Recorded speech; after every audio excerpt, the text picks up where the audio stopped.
Tarsanay Zaiwudan is reliving a story she can barely bring herself to tell. She was held at one of Xinjiang's so-called re-education camps. These satellite images show the site where Tarsanay says she was held, sharing a cell with 13 other women with a bucket for a toilet.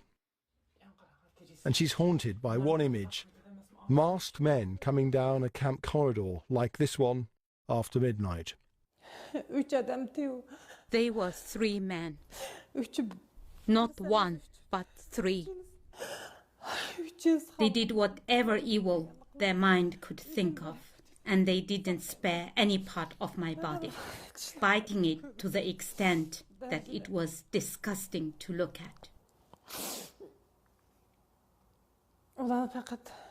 They didn't just rape.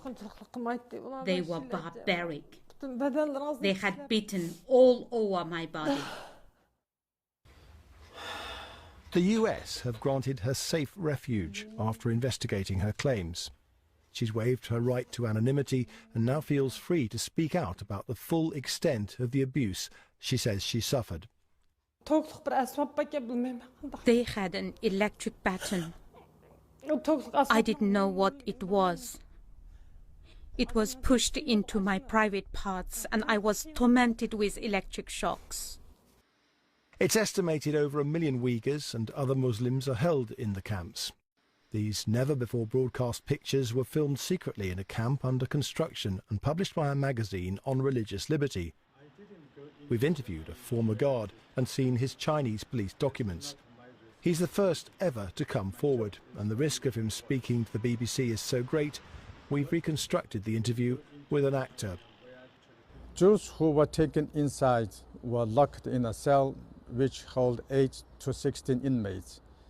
There were cameras watching them all the time, and there were books about Xi Jinping. They have to study the book and memorize them in Chinese. If they fell, the punishment was severe. Many former camp inmates flee to Istanbul.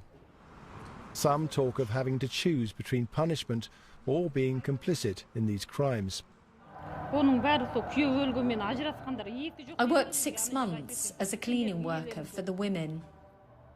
Han Chinese men would pay money to have their pick of the pretty young inmates.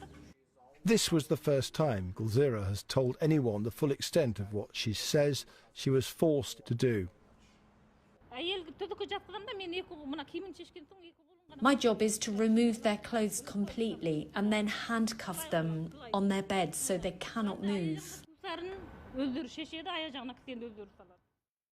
We can't say if the rape is approved by the camp commanders or even by those more senior, but the accounts of the many women I've spoken to include gang rape in public and are similar in brutality. The Uyghur rights group that helped Tarsanay get to America say their full stories don't emerge until later. Survivors of the camps have told of horrific tortures. Very often sexual abuse, however, is told in less detail.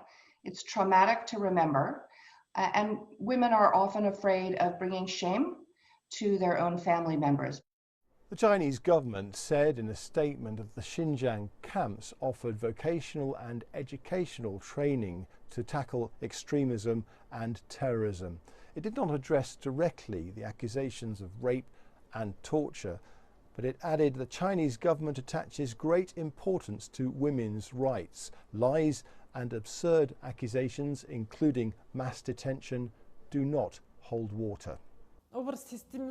It is very obvious. Their goal is to destroy everyone. And everyone knows it. These women are done.